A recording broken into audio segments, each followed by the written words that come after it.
Hey, everybody, welcome to Grilling at the Green. I'm JT. How's your golf game this week? Now, a lot better than mine, I'm pretty sure, being as I haven't really picked up a club in months. Anyway, we've got a very interesting guest today, Brad Harvey, excuse me, who's a member of the Golf Heritage Society. He's also the Region 8 director. I can't tell you when I read that about you, it brought shivers down my spine because I used to be in the horse world and we had 18 regions across the country. And I went, whoa, okay. Anyway, besides being a member and a director at the Golf Heritage Society, Brad refinishes Hickory clubs and probably some other ones too. And we're going to find out all about that. Brad, welcome to the show. No, thank you so much for having me. Yeah.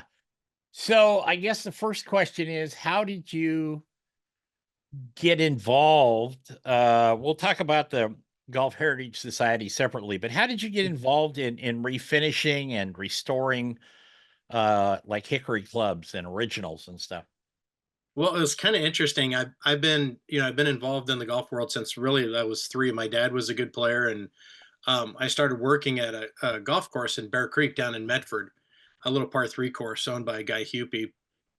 And I started working there when I was about 12 or 13, mowing greens and stuff.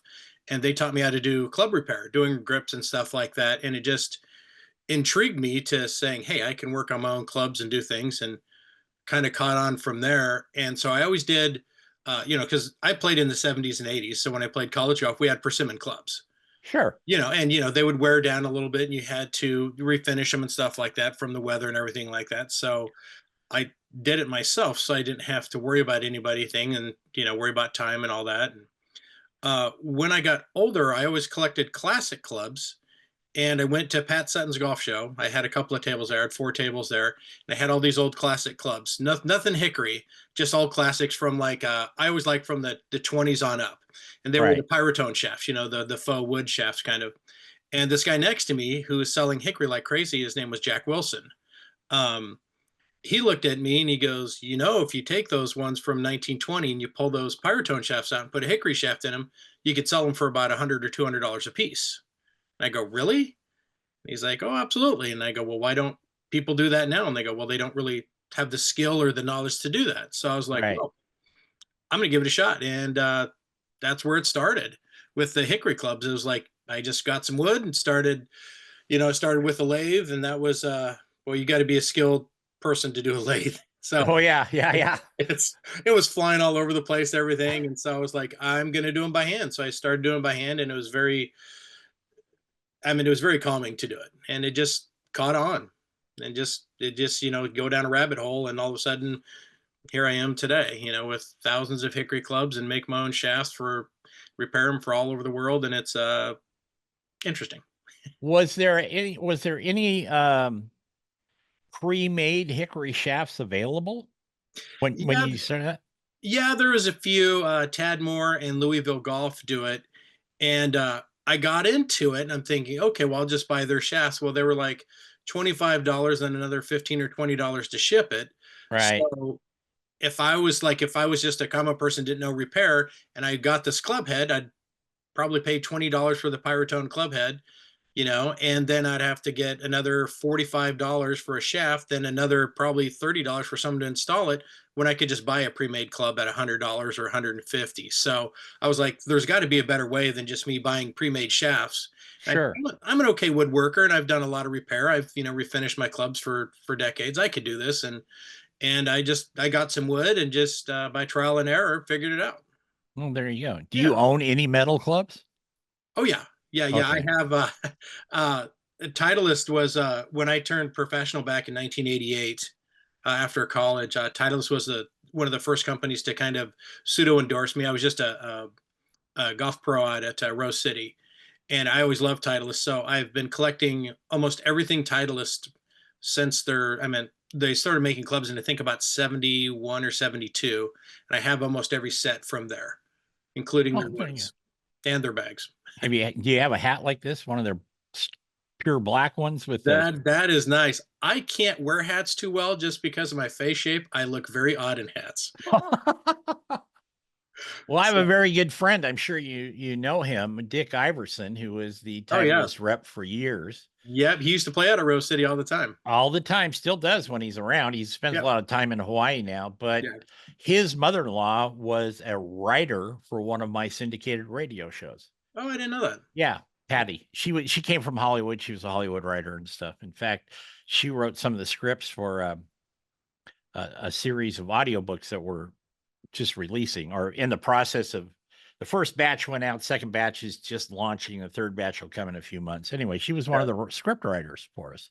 Oh, neat. So it's funny how things kind of, tied together like that. The golf world is so amazing like that. Yeah. It's really big, but it's really small. Everybody knows somebody who's somebody. Oh, yeah. Well, Hank Childs. Did you work with Hank at all? No, I was Byron Wood.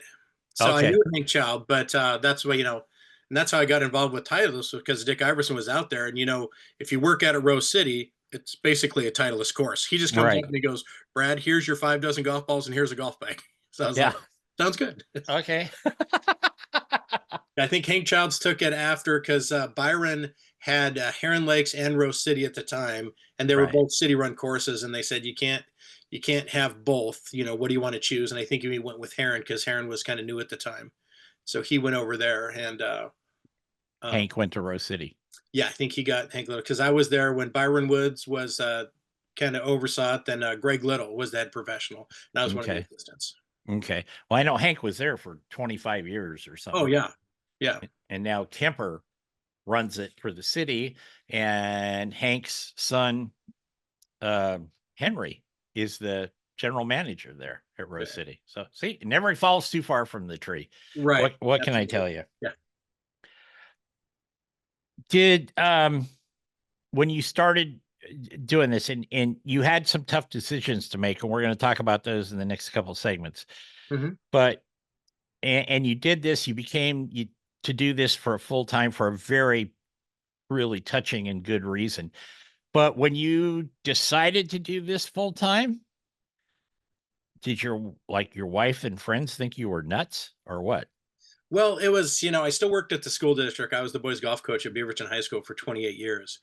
And I had a full-time repair business and I still worked as a security guard at the school district at the same time. So I was burning the candle at both ends and maybe all three ends, really. And Yeah. it was hard. And my wife always knew that I was involved in golf. We've been married 30 years and the garage has always been full of golf clubs or my workshop or anything like that. So it was nothing new to her. It was just, it's something that just has been in me forever. It's a part of me, and I don't think I could ever let it go. And Yeah. people look at all the clubs that I have, and they're like, okay. And some of the collectors like say I'm just a beginner because I only have about 3 to 5 thousand clubs, and they go, "Oh, you're just a beginner." So I have a couple hundred clubs, and my wife's like, "You're not putting any more in that room," that type thing. No, it's all good. It's all good. What's the most expensive club you've ever sold that you made or refinished and then sold? um, what's interesting is that the price of clubs are so when you think of antiques, this club's 130 years old or Right. 140 years old, you think, wow, this has got to be expensive. And a lot of them are playing clubs. And so it goes from there. I've had some really good clubs. It's really hard to get. It's like the art world of collecting a golf club because it's got to be a pristine club. It might be that club, but it's got a crack in it or something. So that really takes down the value, Right. and stuff like that. So what I call myself more of instead of a golf collector, more of an accumulator. I like the stuff that I could refinish, somebody could play with, or somebody can enjoy. So on the long response to your question is probably about a couple $100. Oh, there you go. Yeah. Well, that's not bad. Yeah. We're going to take a break here on Grilling at the Green. We're going to be back with Brad Harvey from the Golf Heritage Society, and we're going to delve into more of Brad's story of why he did what he's doing right after this. Please stay with us. Oop, come back here. Welcome back to Grilling at the Green. I'm JT. We want to thank the stations that carry us along the way and also Golf News Network, which we're a big part of. Ryan Ballingy and that crew back there. We want to thank Painted Hills Natural Beef, beef the way nature intended, and also the Oregon Crab Commission from Sea to Plate. Brad, if you didn't know it, I cook. I have a barbecue show and I cook on TV. So, Well, that's great. but golf is my passion, Yeah. so I do that. Okay. Before we get into more personal issues here, or not issues, but topics, this is the part of the show, Brad, where I ask people to give us a travel tip. And a lot of people say, take the heads off the clubs or don't ship them or whatever. There's all kinds of different travel tips, and they're Mhm. all good. But what would be Brad Harvey's travel tip? Well, when I played in college, what we used to do is we had the soft travel bags. We didn't have the hard travel bags. So we used to do, we'd go down to the hardware store and get a wooden dowel that was longer than our driver. Yeah. So we'd get about a 45-inch or 46-inch dowel, put that in our bag. Then what we'd do is we would take all our socks and underwear and jeans and stuff like that and shove them into the bag. And so they wouldn't rattle around. And so that was kind of our suitcase too. Everything was in our soft, thing. So we wanted to make sure the clubs are super tight, and when they threw them against the conveyor belt, it hit the longest, the wooden dowel. It might break out the bottom of the bag, but it wouldn't hurt the driver or anything like that. There you go. Sometimes it's tough to get a replacement club without paying exorbitantly, I should say. We want to Yeah, thank Weston absolutely. Kia. Yeah, Weston Kia for their golf trip travel tips. Been supporting us for a while here. We are talking with Brad Harvey from the Golf Heritage Society. You had to make kind of a life decision a while back to switch to doing this full time, A little bit. Yeah. kind of being a bit of a stay-at-home dad, so to speak. Yeah. Would you tell us about that? Yeah, it's coming up on the 3-year anniversary. It was in July, middle of July, um, almost 3 years ago, that my son got in a swimming accident and broke his neck. He broke his C1, C2, and exploded his C5. That's what the doctors tell me. And so he is a quadriplegic. So from that moment on, I decided to leave the school district and everything else and stay home and take care of my son. So, Wow. yeah, How's he doing? he's doing great. It was interesting that when the accident happened, him and his buddy were messing around. He got thrown in a pool and hit his head at the bottom of a pool, and he heard a pop, and he knew instantly that he was paralyzed, and all the breath went out of his lungs, and he was there floating face down in the pool. And he said a calmness came over him like he's never felt before, and he knew his buddy would get him out of the pool, and he knew instantly that his life is going to be changed, and this is his new life, and he just has to accept it, all within that 26 seconds or whatever Yeah. happened in the pool. And um, when it happened, I was away at a Hickory golf tournament at Gearhart, and I was actually up because I'm a Northwest Hickory board member, and I Right. was up giving a speech at the dinner, and my wife was on the phone, and we got the news, and we didn't really know quite what happened. But we're all the way in Gearhart. He's at Emmanuel, and so we had to get in the car and go there, and we wasn't sure. And we knew it was surreal when we pulled up when the pastor of the church or the pastor of the hospital met us. So I was like, "Oh, this is kind of real." And just right from the get go, I knew that I had to do something to support my family and my kid. And I said, okay, I have 28 years in the district. I'm a tier one employee, so I should be Right. able to retire early because I was 55 at the time. So got lucky with that. Kind of things fell into place for a horrible situation. Well, I'm sorry to hear that about your son, but you seem like you're kind of on top of it. Yeah, Uh, it's interesting when you have something like this that I I've never been upset about it, never cried. Just it's like playing in a golf tournament and you're 2 holes away and you take a triple on one hole. What are you going to do? You can cry about it, or you can go to the next tee and see what you can do. right. And that's kind of the way I took on this was like, okay, he's a quadriplegic. He has limited arm movement, no hand movement. And I'm like, I don't really want anybody coming into the house where he's going to feel strange because he's very vulnerable at that point. Yeah. If they Yeah. take Yeah. his phone, he can't do anything. So I said, no matter what, I'm staying home and taking care of my kid. And it's what it was, and it works out great. I get to stay home with my family, and then I have my golf shop out back. I get to do that, so it's kind of the best of both worlds. Like again, for a horrible situation, you know. Does your wife still work or is she at home too? Yeah, she's a school teacher. She's been with the district for 31 years, so she's kind of the glue that holds everything together, you know. Well, And good for you. Well, Brad, they're doing all kinds of, stem cell work and rejuvenation work. You never know what's just around the corner. I mean, really. yeah, well, we didn't know when we first got it. His C5 was literally in 3 or 4 pieces, and the doctor says, "I don't know how he's still alive, and how he didn't lose consciousness." And the doctor said he will be a complete quad, which means no arm movement or anything like that. But every injury is so different. And after they had the surgery, his neck surgery, he started moving his arms, and everybody was in shock, including my son. He was so happy that he had arm movement, so now he can drive his wheelchair without, I call him like a sip and puff, without using his Right. mouth. He can use his arms. He uses his wrist to do it. So Did he play golf? he didn't. He was a football player and shot put. So Well, he there was a you big go. kid. I think that's what kind of helped him save his life a little bit. He was a big lineman, so he was 6 feet, 320 in high school, and same thing in college. And he was very muscular, could bench over 300 pounds and stuff. And they said it's probably what saved his life when they threw him in the pool is that him being so big and strong. Right. Yeah. Yeah. Well, I used to be big and strong like that. Now I'm just big and I sit a lot. So, you know. How did you get involved? And we've got about a minute left, really, or less than that before we go to break. So I'll tell you what I do. We're going to save the Golf Heritage Society involvement with Brad and how he got into that and tell us more about that when we come back from break. And again, we'd like to thank the folks at Weston Kia and, of course, the Oregon Crab Commission and our new sponsor, as of just a few months ago, Squares Golf Shoes. If you don't have them, Brad, try them. Squares golf shoes are really nice. Sounds good to me. Yeah, I got fat feet. There's too many horses stepped on my feet over the years, so they got squished. And I have extremely flat and wide feet, so I hear that. yeah, so you might want to try squares. Anyway, we're going to take a break. We're going to be back here with Brad Harvey on Grilling at the Green in just a moment.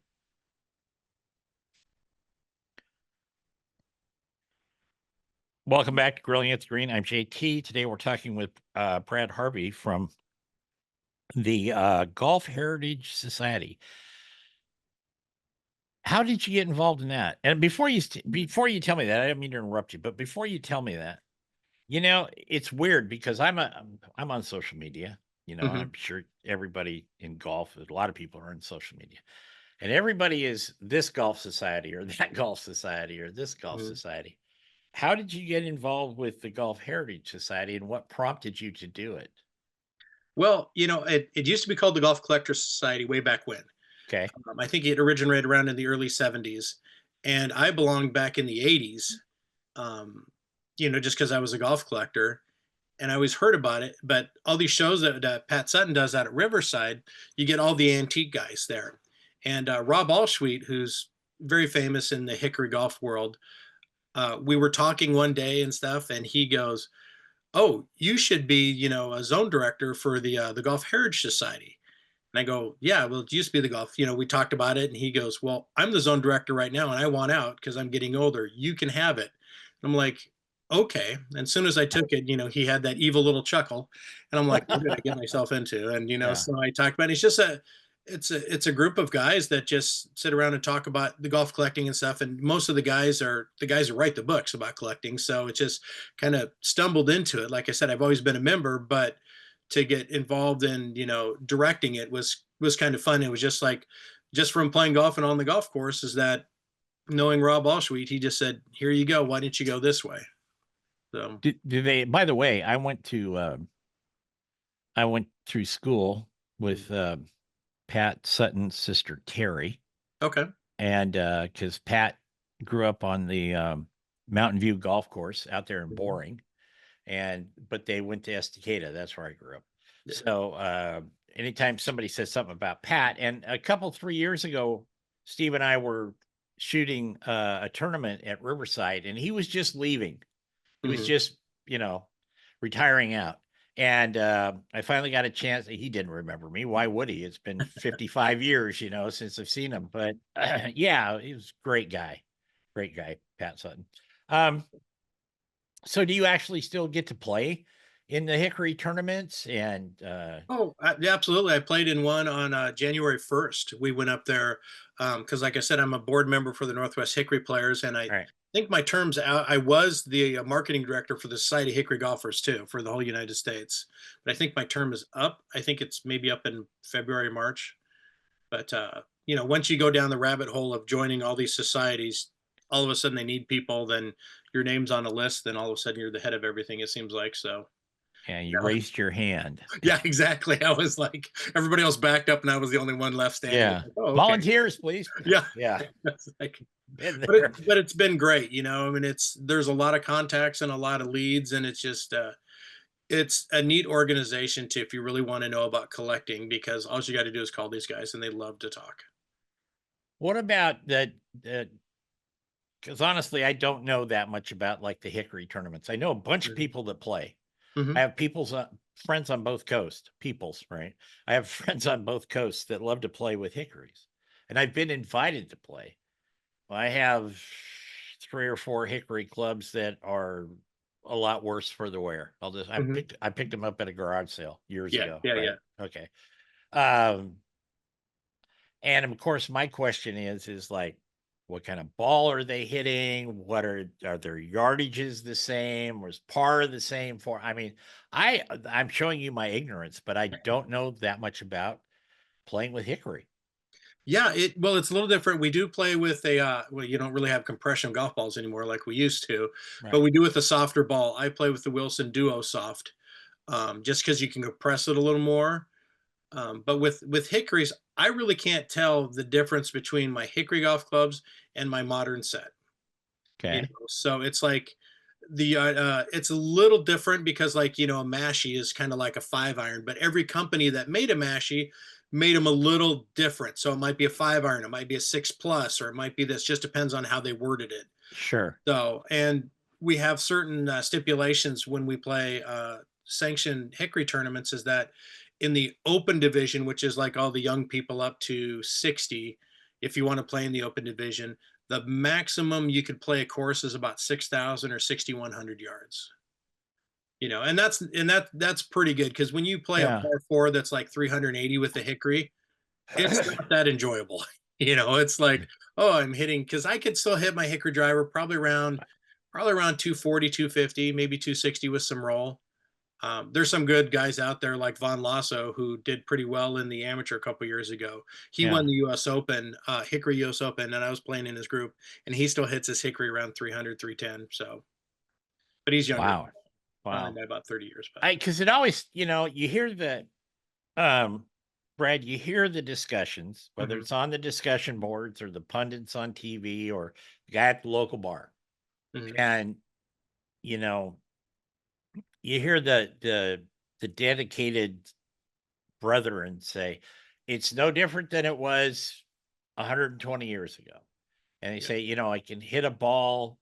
They're hitting a balata or they're hitting a feathery or gut a perch or whatever it is, and it goes. And I honestly, I want to take them for their word, but hmm I, I don't know is that's actually physically possible to, especially the older types of balls and clubs versus something maybe around the turn of the century, 19th century, and right. into the Bobby Jones era. I I guess I'm got a mental block. Well, I've been accused of that before too. But the point is like I don't see as if Bobby Jones stood there and Annika Sorenstam stood over there and Bobby hit his clubs and balls and Annika hit hers, who would win? And I don't mean as Yeah. far as the total score, but I'm talking about distance and control and things like that. Right. Yeah. And that's the thing, is like I said, when I was playing, in the 70s and 80s, we had the balata ball, which was soft. You hit it. I mean, I'd always have to carry 2 dozen golf balls because 18 holes. I mean, if you hit a tree or if it hit a cart path, it's gone. Yeah. But even with the wood clubs, and we didn't really have graphite back then, or metal. I mean, metal did come out in the late 19 or 1920s, but everybody always played with wood, and we could still crack it over 300. And even Jack Nicklaus had to put 6 screws in his inserts because he kept breaking the club. and hit it. And I think even back in the 20s and 30s, they have records of people hitting them over 300 and 400 yards. It's just I don't think a lot of people think it's gone too far this way, that way. Me personally, being involved in the golf world for the last 40 plus years, I haven't seen a change. I know they're Yeah. hitting it further, but they're exercising more. They're more in shape. I mean, back when Yeah. Jack was playing, I mean, his nickname when he first came out was Fat Jack. Yep. They Yep. didn't exercise; they drank and smoked on the course. It was Yeah. And then it was to the chocolate cake afterwards, you know. yeah, So, yeah. They weren't considered athletes. They were pro golfers. yeah. Yeah. A Not lot like of nowadays. Those guys are specimens nowadays. Marlboros and martinis, Absolutely. and meatballs, I guess. So, that's the deal. It just fascinates me though, Brad, because you talk about rolling back the ball. And, Mhm. and that's one of Jack's big gotta roll back the ball. Gotta you know, uh, are you talking about that because of the top 10% of the top 1% can blast it out there 420 yards or whatever, and the rest of us mortals are feeling like we have a really good day when we get it 225 or something? I mean, that's the part of the argument that I don't understand. Yeah, and to me, when I watch professional golf, it's entertainment or Yeah. any professional sport. I love to watch the guys do something that I can't do. Uh-huh. I love to see Rory hit a ball 365, or these guys just go for it like that. That's incredible. I'd hate to see them hit it 240. I could sit Right. on the patio and see that all day long. Yeah. I Yeah. Yeah. it's amazing. Be like in baseball, let's do wiffle balls because they're hitting them too far. It's like that. I don't want to see that.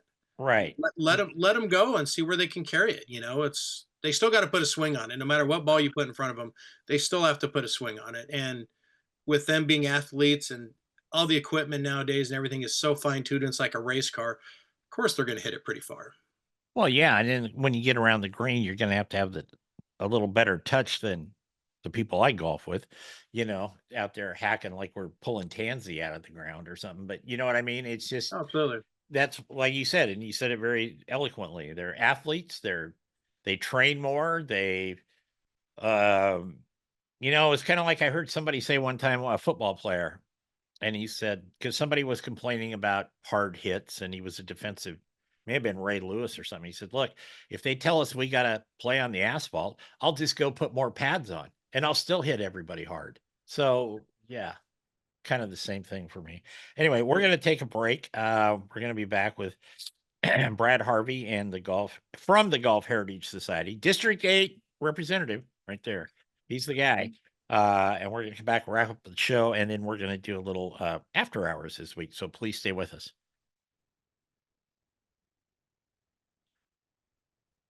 Welcome back to Grilling at the Green. We're talking with Brad Harvey today.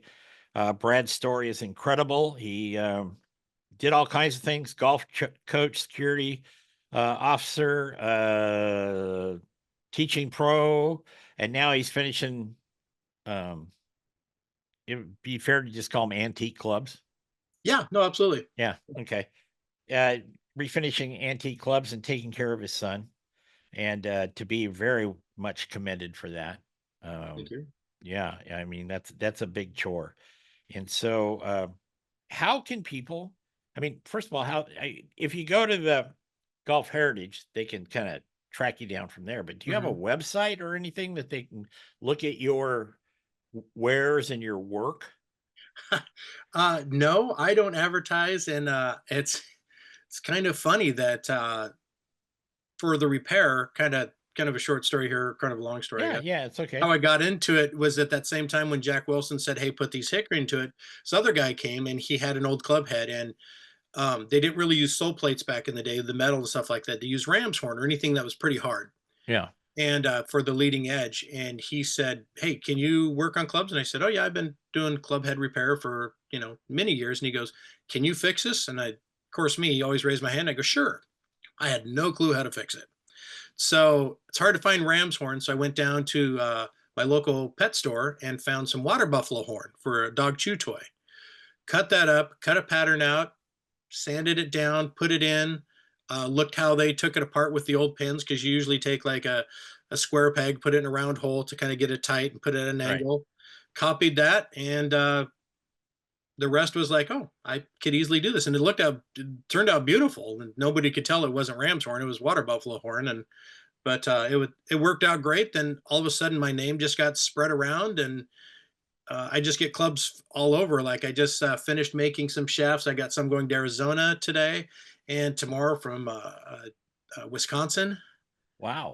I got one guy lives in Augusta, Georgia, and he had a persimmon, not a persimmon, a hickory tree fall down in his yard. Lives in Augusta, Georgia. Okay. He goes, "Can you make these into shafts?" And I go, "Sure." So he sent me the wood to make them into shafts.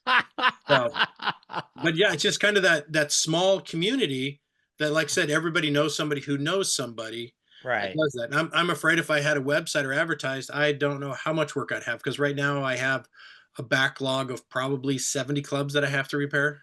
Wow. Then I Okay. take care of the family on top of that. So it's like, Sure, how am I sure. going to get out there? Yeah.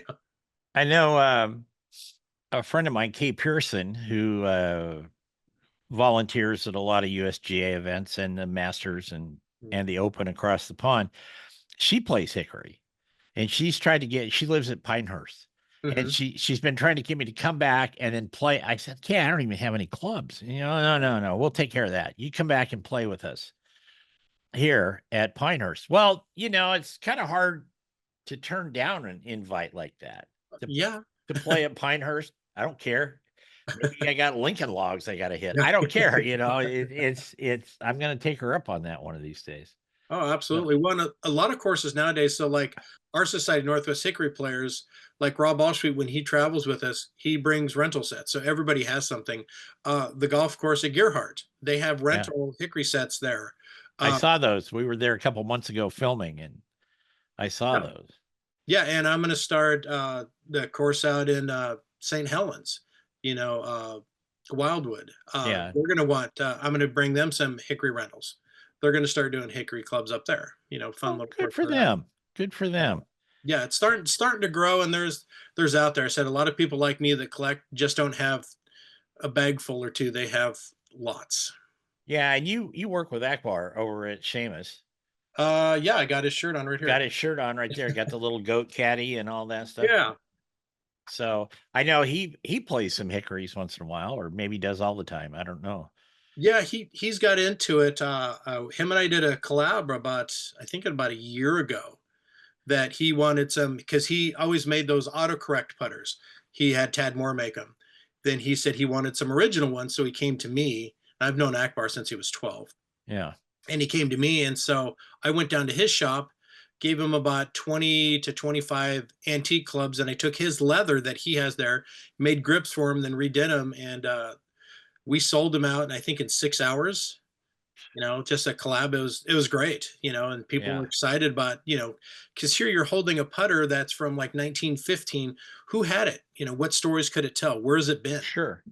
So it's kind of unique. It was a lot of fun. Well, good for you. Yeah. Where do you see this going, Brad? I mean, a couple nights ago we saw Tiger and his TGL thing Hmm. on ESPN, and I think the jury's probably will be out on that for a while. I Yeah. found it entertaining. Yeah, like I said, I think golf is entertainment and Yeah. trying to find new venues to get people to watch. I'm at, going on the tours and stuff and watching it on TV is it, but then just a little different, and I think it's great. Anything with golf to promote it because golf is such a great sport that it doesn't really discriminate. You don't have to be tall, fast, or big. And you don't have to be good to enjoy it, No, you and know? it will abuse everybody, bar none. Absolutely. Whoever you are, it doesn't matter your status in life, it will abuse you.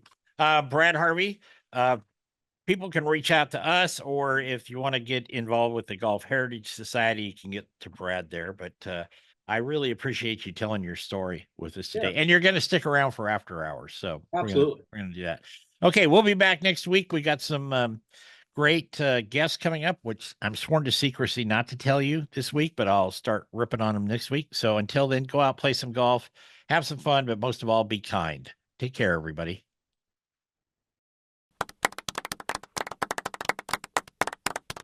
Hey, everybody, welcome to After Hours. I'm JT. I'm here with Brad Harvey. Uh, you need to go look up the Golf Heritage Society, and you'll see Brad's smiling face there because he's the District 8 director. Is that right? Is that how you say it? Yeah, I think Yeah. zoning director. Yeah, you could do Yeah. it. Okay. All right. All right. So I'm going to abuse him here for just a few minutes in the after hours, and we'll start out with something kind of fun. Okay. You ready, Brad? I'm ready. Okay. Here we go. If you could play a round of golf with one of your golfing heroes, who would it be? And you can't say me. So, Yeah. Probably Jack Nicholas. yeah. Yeah, or Tom Kite. Yeah. Some not a lot of people when I ask them that question, um, bring up Tom Kite. Some of them will bring up Crenshaw once in a while, but Hmm. they're kind of compatriots there. Yeah. But they don't. Nobody's really said that. Probably I don't know 4 or 5 times only over the years that people have mentioned Tom Kite. That's it. That's good. I like that. Who was the biggest influence on you personally as far as your golf? That'd be my dad. Yeah. My dad was we were just lived off the second hole of Rogue Valley Country Club just down the street, and he was a member there. And I don't know if he was club champion, but 4 ball champion, all that up there. He was a really good player, and I took up the game because he had it, and he was a golf collector too. So Oh, there you yeah. go. Okay. So, Brad, if you were declared supreme leader of golf for one day, just one day, what would you decree as supreme leader? Make Augusta National public. I don't know. I'm with you. I'm worth. You're the first one that's ever said that too. I like this. I like this guy. Yeah. He's good. Well, good.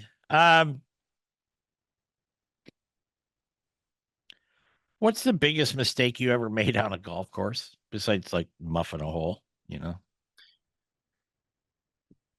it's hard to say because I don't believe in right or wrong, especially when it comes to golf. It's Yeah. always a decision. Something I could take a double on one hole and a birdie on the next one.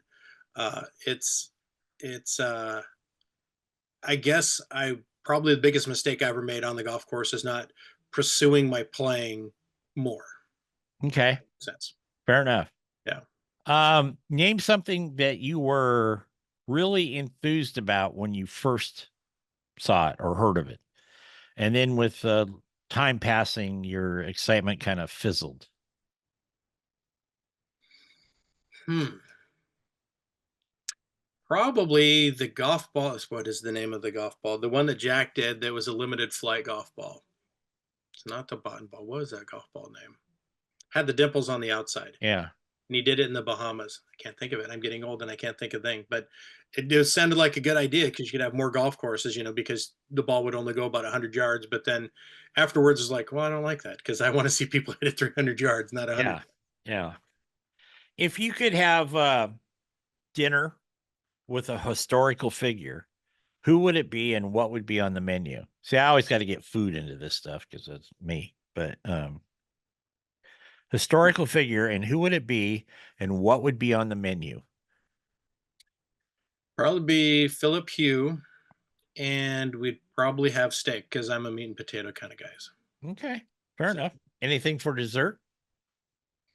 no, just the cantor that we'd be talking about because he was a very famous club repair guy back in the mid Okay. 1800s. Okay. So So here's a fun one for you, Brad. What's one thing you miss about your 20s bump my besides not TV. hurting when you get Yeah, up in the morning? you got that one from me. Uh, My mind, I think when I was 20, I thought differently. I could really bear down and grind a little harder on the golf game, or this is going to sound silly, sweating, going out and working and really getting up a good sweat. Now yeah. I dread the thought of sweating, and my mind drifts a lot. So I kind of miss that trying to stay focused. Lawn chair on the patio or the deck looks pretty good some days. It sure does. If the Y- fence is falling down, I just say, I'll get it tomorrow. Yep. Yep. Honey, can you call somebody about the fifth? Yeah, One of, exactly. one of those things. What's the biggest change you think, if any, should be made to pro golf and amateur golf? Well, that's a good question. Golf is in such a good place right now. I think we still really need to open it up more to more people because if you look at it, When you look at baseball and football and basketball, there's so many opportunities. You got G League and basketball, you got minor leagues, all that. We really don't have anything that for golf. We have the Corn Ferry Tour and stuff like that. And I think it needs to be opened up more. We need to open up more junior things to have more kids be involved in golf. Same thing with amateur. There needs to be more opportunities for them to do things. Yeah. If you look at baseball, you got the minors. Hmm. Um, and Like three football, levels of the minors. Yeah. yeah. And in football, you got the NFL, you got the USFL, you've got college, you've got city leagues, you got everything. Um, it's very difficult. And I think that the PGA Tour has made it more difficult for people to get up on the big tour. Oh, You know, absolutely. I remember there's some smaller tours around. When I was playing, I was down in Southern California around the Bakersfield area, and they had the Golden State Tour. yeah, But those guys were like maybe the B players of the PGA Tour. They would go out and shoot 64 in a day. And so it's really hard. I'd like to see some more development. I'm glad the NCAA is doing that. You could finish in the top 12 in the right. NCAA's, and you got to kind of get your card. But it is hard. You don't see the big college names transitioning to the PGA Tour because it is so difficult. And I wish we could do something to include more people in that. Well, there's such a pool of guys right below the 125 or whatever number you want to use. There's this like human wave of people that have been at one time or another qualified to get a chance to get qualified to get on the Right. tour. And it's kind of nuts, you It know. is a different. I've gone to a couple of stops thinking, "Oh, I could do this," and you go out in a practice round and shoot 70, and you're 10 off the lead in one day. Yeah. Right off, and it's like these guys they're not human. They're on No, a different planet. It's just amazing. they're sharks. Yeah. And you know, you being a having been a teacher and all, do you think golf can help kids that have trouble with math and or social skills? Oh, absolutely, absolutely. I mean, golf is so social to begin with. And it's one of those things is that you're out there and everybody's in the same boat. It's like a kind of golf is kind of like a sinking boat, is that doesn't matter who you are, what you are, you're all going to climb together to survive. And that's Right. what golf is to me, is that when you're on the golf course, it doesn't matter your background or anything, everybody's going to be with you. Right. And I think that's really good for kids. And there's a lot of math in golf. I mean, you're talking over par, calculating this. You have to learn to focus. I grew up with ADHD, and it was very good for me to have one thing to focus on, and that was the next shot.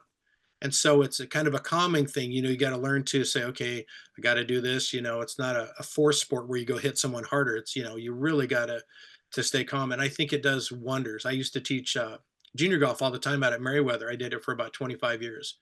And the kids could really get into it, and it calms them down because it's an active sport too, because you're walking, you're Yep. moving, you're hitting something and stuff. So it's a great sport for kids. And a lot of times you're off looking for your ball in rough terrain, so you get a little mountaineering skill in there too. Absolutely. Yeah. Orientation and stuff like that. Got to bring a compass sometimes Yeah, when, bring a compass yeah, and a search party. Here you go. exactly. Um, if you could erase one mistake from your past, what would it be? Probably in high school, I had this one tournament that I was going along, and we had to qualify each week to make varsity, and I had a bad hole and I let it get to me, and it was only like a bogey or a double or something like that. So I went to the next hole, and I just kind of quit from there, and I would have been the number one guy going into the varsity tournament, which would have got me to state, everything else like that. And I let my emotions get the best of me that day, and I wish I wouldn't have. If I could Yeah. do that, I think it would have changed just a little different of my golf path a little bit. Yeah, I understand. Yeah. If you were an animal, Brad, what animal would you be? Ooh, I don't know. Probably, well, my wife's favorite animal is like an otter, so probably an otter.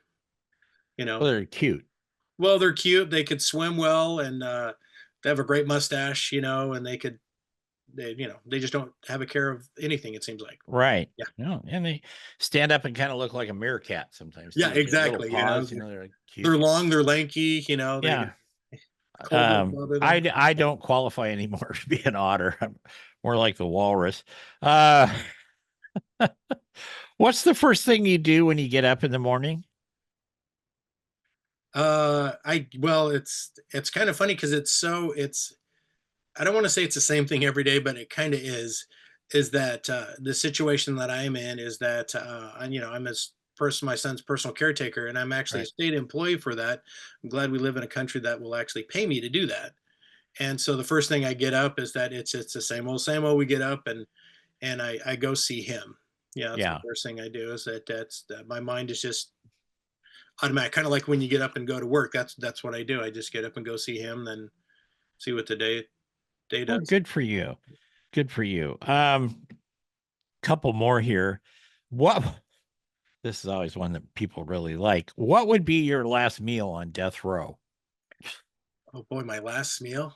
Yeah. Boy, that would be a tough one because I don't know if I could actually eat knowing that I'm not going to be around much longer. But Well, you can uh, eat anything. You don't have to worry about too many calories. You this know. is true. This is true. So I would probably want the old school McDonald's milkshakes. They used to do Yeah. a Oh, big yeah. They were flavor good. once a month in the paper cups. And Yep. my brother and I used to get those and we would freeze them. Then it was almost like ice cream instead of a shake after that. So that's Right. probably what I'd want if they could do the old menu like that. Yeah, you could do whatever you want, and I think they don't have to do it, but they they try to do it. Okay, Brad. Last question here. This is your opportunity. What is your message to the world?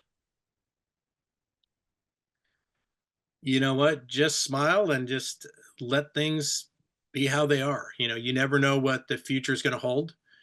And you just got to enjoy it while you can. Absolutely. We're here really for a pretty short time. It, Yeah, absolutely. And you got to enjoy the best you can. Just like when you're playing on a golf course, like if you get to go to Pinehurst, you don't want to be angry the whole 18 holes because how many mm-mm, opportunities are you going to have like that? mm-mm, And mm-mm. it's a blessing that we have every day that we're up and we get to do things and see people. Yep, absolutely. Brad Harvey, Region 8 director from the Golf Heritage Society, plus his acumen as a club repairman, creator, fixer, hickory magic guy, all these things. It's been really good to meet you, Brad, and we will have you back on the show. And maybe we'll put you and Akbar on the show together and see if you can make him like only talk in short sentences. How's that? Could probably do that because I have some things I need to talk about because I wanted him to play for Beaverton. He played for Westview and he was in Uh-oh. my wife's class at Five Oaks. And I always tried to get him to come to Beaverton and he never did. So We'll work on that. we'll We'll, get there. we'll work on that. Thank you, Brad Harvey. Hey, we're gonna get out of here. This is After Hours on what is this show anyway? Grilling at the Green. Invite you to listen to us on few of the radio stations, our own podcast versions, and the Golf Newsnet out there on iHeart. We do well on that. And the first, I think, 4 episodes of Grilling at the Green television is now available on Golf Newsnet television. So if you go to GNN and look at their website, they'll tell you how to get it. And I think you can see the previews of the shows on the website too. So anyway, I'm Very exciting. JT. Yeah, it's a lot of fun. We'll be back next week and go out there, play some golf, have some fun, and most, as I always say, be kind. Take care, everybody.